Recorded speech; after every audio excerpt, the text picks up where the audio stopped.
ಎಲ್ಲರಿಗೂ ನಮಸ್ಕಾರ. ಈ ಒಂದು ಶುಭ ಸಂಜೆಯ ಸುಂದರ ಕಾರ್ಯಕ್ರಮ, ಪುಸ್ತಕಗಳ ಲೋಕಾರ್ಪಣೆ ಕಾರ್ಯಕ್ರಮಕ್ಕೆ ಆಗಮಿಸಿ ವೇದಿಕೆ ಮೇಲೆ ಆಸೀನರಾಗಿರ್ತಕ್ಕಂಥ ಎಲ್ಲ ಗುರು ಹಿರಿಯರಿಗೆ, ಗೌರವಾನ್ವಿತರಿಗೆ ಮತ್ತು ಈ ಒಂದು ಸಾರಿಗೆ ಬಂದ ನಡುವೆಯೂ ಕೂಡ ಈ ಕಾರ್ಯಕ್ರಮಕ್ಕೆ ಆಗಮಿಸಿರ್ತಕ್ಕಂಥ ಎಲ್ಲ ಪುಸ್ತಕ ಪ್ರೇಮಿಗಳೇ, ಈಗಾಗಲೇ ಈ ವೇದಿಕೆ ಮೇಲೆ ಇರ್ತಕ್ಕಂಥ ಸುಮಾರು ಹಿರಿಯರು ಮಾತಾಡಿ ಆಗಿದೆ, ಪುಸ್ತಕಗಳ ಪರಿಚಯ ಆಗಿದೆ. ಇನ್ನು ಅಧ್ಯಕ್ಷರು ಮಾತನಾಡೋರಿದ್ದಾರೆ ಈ ಕಾರ್ಯಕ್ರಮವನ್ನು ಉದ್ದೇಶಿಸಿ. ಸೊ ನಾನು ಹೆಚ್ಚಿಗೆ ಸಮಯವನ್ನು ತೆಗೆದುಕೊಳ್ಳೋದಿಲ್ಲ. ಈ ಒಂದು ಸಂದರ್ಭವನ್ನು ನನ್ನ ಎರಡು ಅನಿಸಿಕೆಗಳಾದರೂ ಅಂದ್ಕೊಳ್ಬೋದು, ಅಥವಾ ಒಂದು ಬೇಡಿಕೆ ಅಥವಾ ಒಂದು ರಿಕ್ವೆಸ್ಟ್ ಅಂತಾದ್ರೂ ತಿಳ್ಕೊಳ್ಬೋದು.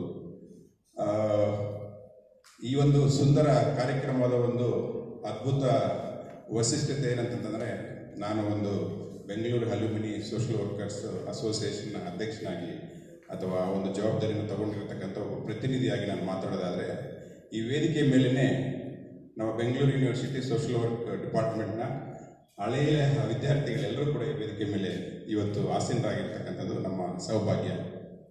1973 ಇಸ್ವಿಯಲ್ಲಿ ನಮ್ಮ ಸಮಾಜ ಕಾರ್ಯ ವಿಭಾಗ ಬೆಂಗಳೂರು ಯೂನಿವರ್ಸಿಟಿಯಲ್ಲಿ ಇದೇ ಸೆಂಟ್ರಲ್ ಕಾಲೇಜಿನಲ್ಲಿ ಸ್ಟಾರ್ಟ್ ಆಗಿ ಹಲವಾರು ದಶಕಗಳು ಕಳೆದರೂ ಕೂಡ ಅನೌಪಚಾರಿಕವಾಗಿ ನೋಂದಣಿ ಇಲ್ಲದೆ ಬಸವರಾಜ್ ಸರ್ ಅವರು, ಗಂಗಾಧರ ಸರ್ ಅವರು, ಹಲವಾರು ಹಿರಿಯ ವಿದ್ಯಾರ್ಥಿಗಳ ಒಂದು ನಾಯಕತ್ವದಲ್ಲಿ ಅಲ್ಯೂಮಿನಿ ಕೆಲಸ ಮಾಡಿದೆ. ಹಲವಾರು ಕಾರ್ಯಕ್ರಮಗಳನ್ನು ನಾನು ಇಲ್ಲಿ ಉಲ್ಲೇಖಿಸಲೇಬೇಕಾದಂತಹ ಹಲವಾರು ಕಾರ್ಯಕ್ರಮಗಳನ್ನು ಮಾಡಿದ್ದಾರೆ ಮತ್ತು ಅದರಿಂದ ಬಹುಸಂಖ್ಯಾತ ವಿದ್ಯಾರ್ಥಿಗಳು ಅದರ ಅನುಕೂಲ ಪಡೆದಿರ್ತಾರೆ.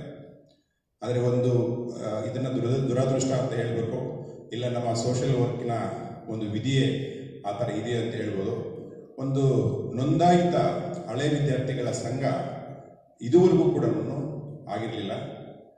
ನಾವು ಮಾಡಿದ್ದೀವಿ ಅಂತ ನಾನು ಏನು ಅದು ದೊಡ್ಡದಾಗಿ ತಮ್ಮ ಮುಂದೆ ಹೇಳ್ತಾ ಇಲ್ಲ. ನಾನು ಕೆಲವು ವಿದ್ಯಾರ್ಥಿಗಳು, ನಮ್ಮ ಸಮಾನ ಮನಸ್ಕರು ಸೇರಿ ಯಾಕೆ ಒಂದು ಸಂಘವನ್ನು ಮಾಡಬಾರ್ದು, ನಮ್ಮ ಎಲ್ಲ ಹಿರಿಯರ ಮಾರ್ಗದರ್ಶನದಲ್ಲಿ, ಅದರಲ್ಲೂ ಎಸ್ಪೆಷಲಿ ಬಸವರಾಜ್ ಸರ್ ಅವರು, ಸಿದ್ದರಾಮಣ್ಣ ಸರ್ ಅವರು, ರಮೇಶ್ ಸರ್ ಅವರು, ರಾಜೇಂದ್ರ ಕುಮಾರ್ ಸರ್ ಅವರು, ಇಂಥ ಹಲವಾರು ಕ್ಷೇತ್ರಗಳಲ್ಲಿ ತಮ್ಮದೇ ಆದಂಥ ಸಾಧನೆ ಮಾಡ್ತಾ ಇದ್ದಾರೆ. ನಮ್ಮ ಡಿಪಾರ್ಟ್ಮೆಂಟಿಂದ ಒಂದು ಮಾಸ್ಟರ್ ಡಿಗ್ರಿಯನ್ನು ಮಾಡ್ಕೊಂಡು ಹೋಗಿರ್ತಕ್ಕಂಥ ವಿದ್ಯಾರ್ಥಿಗಳು. ಸೊ ಅವರೆಲ್ಲರ ಸಹಕಾರ ಮತ್ತು ಅವರ ಪ್ರೋತ್ಸಾಹದಿಂದ ಯಾಕೆ ಒಂದು ಸಂಘವನ್ನು ನೋಂದಾಯಿಸಬಾರದು ಮತ್ತು ಅದರಿಂದ ನಮಗೆಲ್ಲರಿಗೂ ಗೊತ್ತಿರ್ತಕ್ಕಂಥದ್ದು ಹಳೆ ವಿದ್ಯಾರ್ಥಿಗಳ ಸಂಘದಿಂದ ಎಲ್ಲ ಉಪಯೋಗಗಳಾಗ್ತವೆ ಅಂತಕ್ಕಂಥದ್ದು. ನಾನು ಇಲ್ಲಿ ಅದನ್ನು ಮಾತನಾಡಲು ಇಚ್ಛೋದಿಲ್ಲ. ಸೊ ಒಂದು ಸಂಘವನ್ನು ಇತ್ತೀಚೆಗೆ ನಾವು ಅದನ್ನು ಸ್ಟಾರ್ಟ್ ಮಾಡಿದ್ದೀವಿ, ರಿಜಿಸ್ಟರ್ ಮಾಡಿಸಿದ್ದೀವಿ, ಡಾಕ್ಯುಮೆಂಟೇಷನ್ ಪಾರ್ಟ್ ಎಲ್ಲನೂ ಕಂಪ್ಲೀಟ್ ಮಾಡಿದ್ದೀವಿ.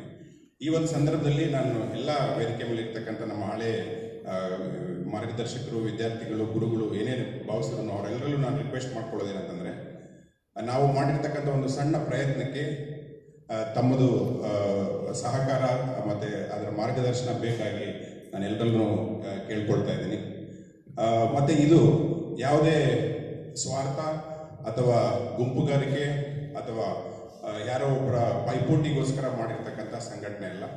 ಒಂದು ಪ್ರಜಾಸತ್ತ ನಮ್ಮ ಸೊಸೈಟಿಯಲ್ಲಿ ಅಥವಾ ಸಮಾಜದಲ್ಲಿ ಹಲವಾರು ಭಿನ್ನಾಭಿಪ್ರಾಯಗಳಿರ್ತವೆ, ನಮ್ಮ ಹಲವಾರು ವೈರುಧ್ಯಗಳಿರ್ತವೆ, ಸೈದ್ಧಾಂತಿಕ ನಿಲುವುಗಳಲ್ಲಿ ಭಿನ್ನಾಭಿಪ್ರಾಯಗಳಿರ್ತವೆ. ಆದರೆ ಒಂದು ವೃತ್ತಿ ಅಂತ ಬಂದಾಗ ನಾವೆಲ್ಲರೂ ಒಂದಾಗಬೇಕು. ಎಸ್ಪೆಷಲಿ ಇವಾಗ ನಾವು ಒಂದು ಸಾಹಿತ್ಯವನ್ನು ಸೃಷ್ಟಿ ಮಾಡೋದ್ರ ಮುಖಾಂತರ ವೃತ್ತಿಯನ್ನು ಪ್ರೋತ್ಸಾಹಿಸ್ತೀವಿ. ಅದೇ ರೀತಿ ಆ ವೃತ್ತಿಗೆ ಒಂದು ಸಂಘ, ಇವಾಗ ಆಲ್ರೆಡಿ ನಮ್ಮ NIPM ಇದೆ, NHRD ಇದೆ, KPSW ಇದೆ, ವೃತ್ತಿಗೆ ಸಂಬಂಧಪಟ್ಟಂಥ ಸಂಘಗಳಿದೆ. ಆದರೆ ಅದು ಬ್ರಾಡರ್ ಪರ್ಸ್ಪೆಕ್ಟಿವಲ್ಲಿ. ಆದರೆ ಬೆಂಗಳೂರು ಯೂನಿವರ್ಸಿಟಿಯಲ್ಲಿ ಸಮಾಜ ಕಾರ್ಯವನ್ನು ವ್ಯಾಸಂಗ ಮಾಡಿ ಹೋಗಿರ್ತಕ್ಕಂಥ ವಿದ್ಯಾರ್ಥಿಗಳು ಒಂದು ನೋಂದಾಯಿತ ಸಂಘ ಅಥವಾ ಎಲ್ಲ ಡಿಸಿಪ್ಲಿನ್ಸ್ನ ಒಟ್ಟಿಗೆ ಸೇರಿಸ್ತಕ್ಕಂಥ ಕಾರ್ಯ ಆಗಿಲ್ಲ. ಸೊ ಅದೆಲ್ಲದಕ್ಕೂ ತಾವೆಲ್ಲರೂ ಕೈ ಜೋಡಿಸ್ಬೇಕು. ಇದನ್ನು ಮುಂದಿನ ದಿನಗಳಲ್ಲಿ ಇದನ್ನು ನಾವೆಲ್ಲರೂ ಬೆಳೆಸೋಣ. ಆ ಬೆಳೆಸೋದ್ರ ಮುಖಾಂತರ ನಮ್ಮದೇ ಆದ ಕೆಲಸನ ಮಾಡೋಣ ಅನ್ನೋತಕ್ಕಂತಹ ಒಂದು ಅಭಿಪ್ರಾಯವನ್ನು ನಾನು ಶೇರ್ ಮಾಡ್ಕೊಳ್ತಾ ಇದ್ದೀನಿ. ಈ ವೇದಿಕೆಯನ್ನು ನಮ್ಮ ಗುರುಗಳಾದಂತಹ ರಾಜೇಂದ್ರ ಕುಮಾರ್ ಸರ್ ಮತ್ತು ರಮೇಶ್ ಸರ್ಗೆ ಧನ್ಯವಾದಗಳನ್ನ ಬಳಸ್ಕೊಳ್ತಾ ಇದ್ದೀನಿ. ಅಂದರೆ ಅದು ನನ್ನ ಸ್ವಾರ್ಥ ಅಲ್ಲ, ಅದು ನಾನು ಮಾಡಲೇಬೇಕಾಗಿದೆ.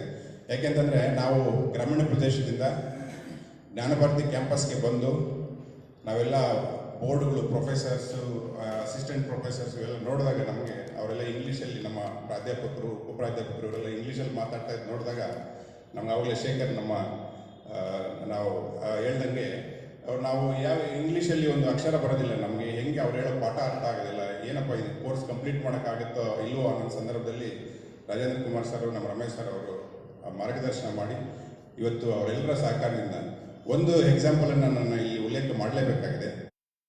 MSW ಎಲ್ಲ ಮುಗಿಸ್ಕೊಂಡು PhDಗೆ ನನ್ನ ನೋಂದಾಯಿಸಿ ಮಾಡ್ಕೊಂಡ್ಮೇಲೆ ಯಾವುದೋ ಒಂದು ಸಂದರ್ಭದಲ್ಲಿ ಅವ್ರ ಹತ್ರ ಒಂದು ಸಿಗ್ನೇಚರ್ ತೊಗೊಳ್ಬೇಕಾಗಿತ್ತು. ನಾನು PhD ಮಾಡ್ತಾರೆ ಅವ್ರ ಪ್ರೋಗ್ರೆಸ್ ರಿಪೋರ್ಟ್ಗೆ. ನನ್ನ ಹೆಸರು BK ಕೆಂಪೇಗೌಡ ಅಂತ, ಕನ್ನಡದಲ್ಲಿ ಕೆಂಪೇಗೌಡ ಅಂತಲೇ ಎಲ್ಲ ಕೂಡಿ ಬರಿತೀವಿ. ಇಂಗ್ಲೀಷಲ್ಲಿ ಬರೆಯುವಾಗ ಕೆಂಪೆ ಸ್ಪೇಸ್ ಗೌಡ ಅಂತ ಬಂದ್ಬಿಟ್ಟಿತ್ತು. ಅದು ನಮ್ಮ SSLC ಮಾರ್ಕ್ಸ್ ಕಾರ್ಡಲ್ಲಿ ಆ ಥರ ಬಂದ್ಬಿಟ್ಟಿತ್ತು. ಅದನ್ನು ಹಂಗೇನೆ ಎಲ್ಲ ರೆಕಾರ್ಡ್ಸಲ್ಲೂ ಹಂಗೆ ಬಂದ್ಬಿಟ್ಟಿತ್ತು. ನಾನು ಅವ್ರ ಹತ್ರ ಸಿಗ್ನೇಚರ್ಗೆ ಹೋದಾಗ ನಿನ್ನ ಹೆಸರು ಏನು, ಪೂರ್ತಿ ಹೆಸರು ಅಂತಂದರು. ಕೆಂಪೇಗೌಡ ಸರ್ ಅಂತಂದರೆ. ಇದೇನು ಇಂಗ್ಲೀಷಲ್ಲಿ ಕೆಂಪೆ ಅಂತ ಬರೀದೆ, ಗೌಡ ಅಂತ ಬರೀದೆ, ಏನು ಅರ್ಥ ಇದೆ ಇದಕ್ಕೆ ಅಂತಂದರು.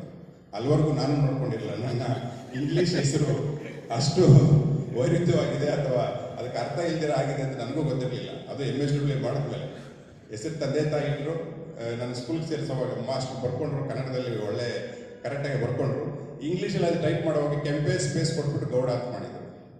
ಸೊ ಆಮೇಲೆ ಸರ್ ಅದನ್ನು ನಾನು ಕರೆಕ್ಷನ್ ಮಾಡಿಸಿದೆ.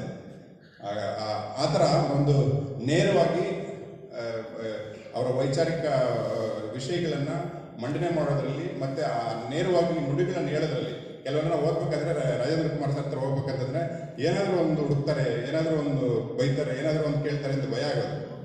ಸೊ ನೀವೆಲ್ಲ ಆವಾಗ ನಮಗೆ ಕಲಿಸ್ಕೊಟ್ಟಿರ್ತಕ್ಕಂಥ ಒಂದು ಇದು ಕಾರ್ಯಗಳೇ ಇವತ್ತು ನಮ್ಮನ್ನು ಈ ಮಟ್ಟಕ್ಕೆ ತಂದಿದೆ ಅಂತ ತಪ್ಪಾಗಲಾರದು. ರಮೇಶ್ ಸರ್ ಅವರು ನಮಗೆ ಮೊದಲಿಂದ ಒಂದು ಗುರುಗಳು, ಒಂದು ನಮಗೆ ಮಾರ್ಗದರ್ಶಕರು. ಎಲ್ಲ ಕಾರ್ಯಗಳಲ್ಲೂ ನಾವು ಈ ಬೆಂಗಳೂರು ಯೂನಿವರ್ಸಿಟಿ ಅಲ್ಯೂಮಿನಿದು ನಾವು ಸ್ಟಾರ್ಟ್ ಮಾಡಬೇಕಂದ್ರೂ ಕೂಡ ಇದೇ ಸೆಂಟ್ರಲ್ ಕಾಲೇಜಲ್ಲಿ ಸೋಷಿಯಲ್ ವರ್ಕ್ ಡಿಪಾರ್ಟ್ಮೆಂಟಲ್ಲಿ ನಮಗೆ ಅವರು ಮೀಟಿಂಗನ್ನು ಮಾಡೋದಕ್ಕೆ ಅವಕಾಶ ಮಾಡಿಕೊಟ್ರು.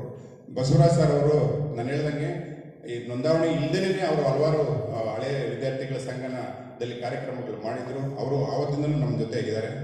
ಸೊ ಅವ್ರಿಗೂ ಕೂಡ ಈ ಅಲ್ಯೂಮಿನಿ ಅಸೋಸಿಯೇಷನ್ ಪ್ರಕಾರ ನಾನು ಮುಂದಿನ ದಿನಗಳಲ್ಲಿ ತಮ್ಮದೆಲ್ಲರದ್ದು ಸಹಕಾರ ಮತ್ತು ಒಂದು ಸಂಘ ಅಂತಂದಮೇಲೆ ಅದರಲ್ಲಿ ಒಂದು ನೋಂದಾಯಿತ ಪ್ರತಿನಿಧಿಗಳು ಅಥವಾ ಸದಸ್ಯರುಗಳ ಅವಶ್ಯಕತೆಯೂ ಮುಖ್ಯವಾಗಿದೆ. ಅದರಿಂದ ಎಲ್ಲರೂ ಈ ಸಂಘದ ಸದಸ್ಯರುಗಳಾಗೋದಕ್ಕೆ ತಮ್ಮದೇ ಆದಂಥ ಸಹಕಾರವನ್ನು ಕೋರಬೇಕಾಗಿ ನಾನು ಕೇಳ್ಕೊಳ್ತಾ ಈ ನನ್ನ 2 ಮಾತುಗಳು ಮುಗಿಸ್ತೇನೆ. ಧನ್ಯವಾದಗಳು.